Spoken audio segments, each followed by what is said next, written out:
There's not much we know about Pokemon Scarlet and Violet, however, Nemona does seem to be the new rival character in these games.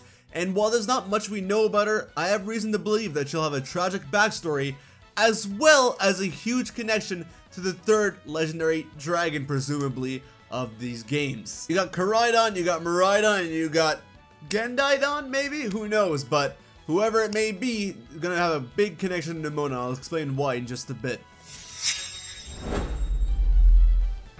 What's going on, guys? Hybridary here. Yes, we're gonna talk about Nemona in this video. She's actually the character I'm most interested in between the last three that we got. And I feel like she's going to have a tragic backstory, which I'm going to kind of spitball and just talk about. And then afterwards, I want to talk about why there's reason to believe that she will be connected to the legendaries, and especially the potential third legendary and how that's going to play out. But for now, I just want to spitball and talk about her as a character, the initial impressions I have, and what else she's hiding behind that mask of hers, because I do think it's a mask, but not in an ill or villainous way. I think Nemona is someone who is trying to largely overcompensate for who she is. She does seem to be a very skilled and very powerful trainer. The website even makes mention of that, but I feel like a lot of it is her trying to overcompensate. Now, when you try to overcompensate for anything, this is not just in video games, but in real life in any regard. When you always try to overcompensate, that's because there, in some way, in shape or form, that person or you have an insecurity, right? If you try to overcompensate your masculinity, it's because somewhere that's a little fragile, buddy. That's a little fragile. You know it. You know it. Camera went out of focus there, but no, like I think she is. The way she comes off as a rival who's similar to Gary and Silver, but she's also known to be very friendly, and she is our superior. She is older than us by the looks of it, and she is like an older classmate of sorts, it seems. But she puts on this front that she is superior. Right, and that tells me like, wow, you really are trying to make up for the fact that you are a somebody, but you're really a nobody. And she is a nobody because her name Nemona means nobody in Latin. So her name literally translates to nobody. She is a nobody. I don't think that's a bad thing, but she wants to be a somebody. You know what I'm saying? And I think she's trying to compensate for that. On top of that, she does have that armband on her right arm. And she can't catch Pokemon all that well. She's not good at throwing and catching. So I'm thinking that somewhere I feel as if either she's been disregarded or she was, you know, maybe there's something to do with the family. It's not good enough in the family or something. And she's trying to compensate for her lack of catching Pokemon, or lack of throwing Pokemon, or throwing Pokeballs or whatever. And possibly even trying to compensate in battle. Trying to seem like she's all cool and all this, to make up for whatever she lacks internally within herself, and in terms of catching Pokemon. For whatever reason, that might be a big deal in this new region and within the story and the family, who knows. But I really feel like in her past, some way, shape, or form, her family has, like, if something to do with family or friends, something, you know, they've disregarded her. They made her feel like she's not worth much, and now she's trying to compensate for that. What do I have besides the name? Besides the armband and her skill, like lack of catching Pokemon? I don't know. Her whatever expression she puts on her face, but this is just largely me just thinking, you know, just like looking at her character, and this is what I gather from it. But I don't know much besides that, and this is all just largely speculation. But it is true. She is skilled. She is powerful. She comes off as cocky, arrogant, superior when she doesn't need to.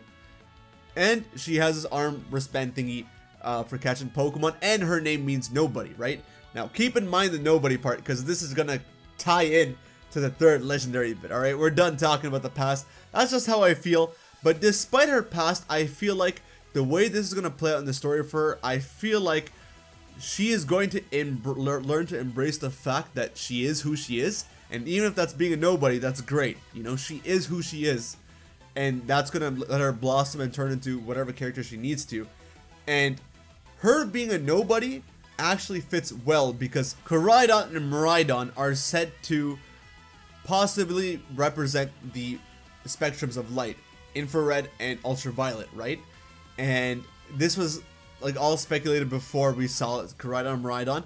If I look at Koraidon and Miraidon, I don't see anything infrared and Ultraviolet about them besides her color palettes, but the color palettes alone are enough.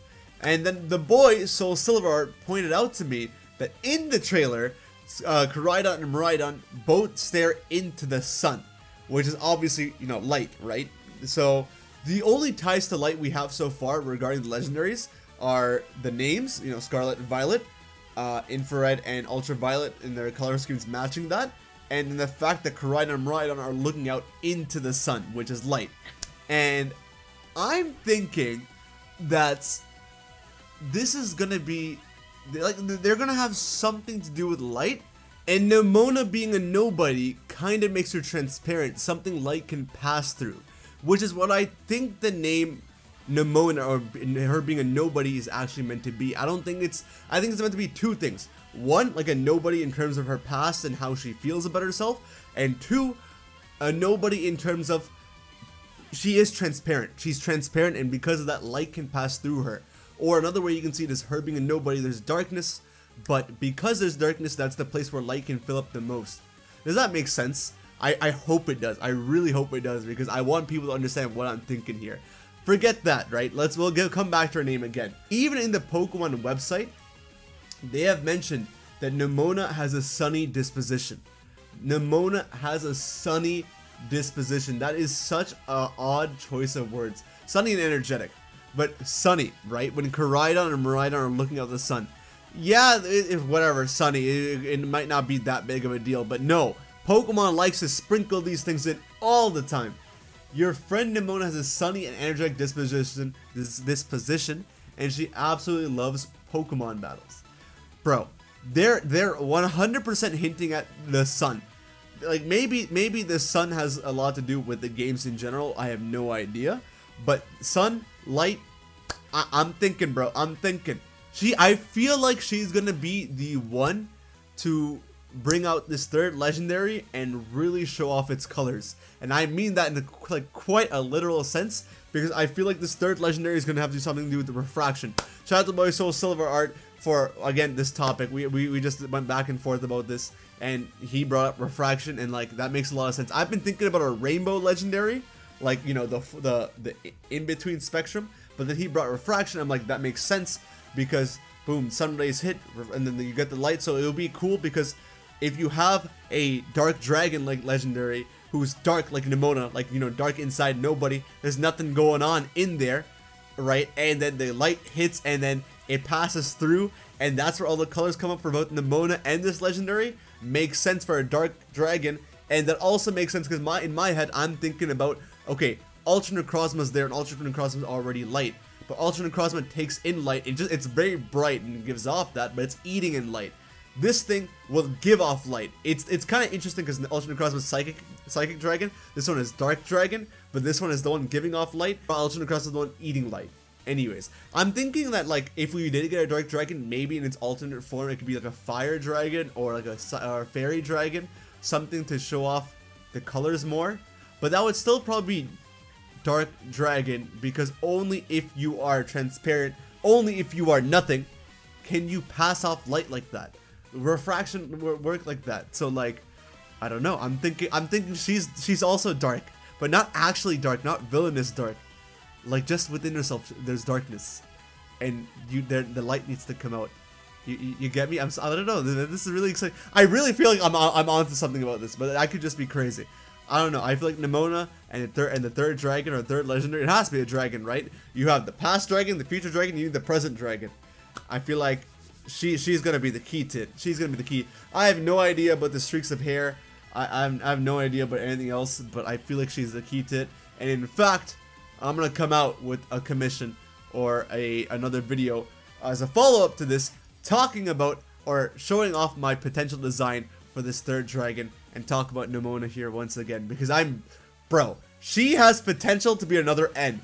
She legitimately does. Not only does she come off like Gary and Silver in the beginning, but she's also friendly, and like, I think she's gonna have a tie into legendary, so she's gonna like counter as the rival, the friend, and the other person to unlock legendary, kind of like how N did. And who knows if she has any ties to the villainous team or any other team or anything like that. But I have a lot of faith in her. Maybe not like up to end standard, but like close, you know? I really feel it. I really feel it. There's a lot of potential with this character. I'm super, super excited. Yeah, that's how I feel about Nemona and the possible tie-in to the third legendary. I'm going to come out with a follow-up video to this, and it's going to be so much fun. But thank you guys so much for watching. I have a leak video if you're interested in Scarlet and Violet leaks. And aside from that, I have a bunch of other content coming out. So yeah, take care of yourselves. Have a wonderful day. And I'll see you guys on the next video where I talk about some more Scarlet and Violet stuff. Alright? Laters. Bye.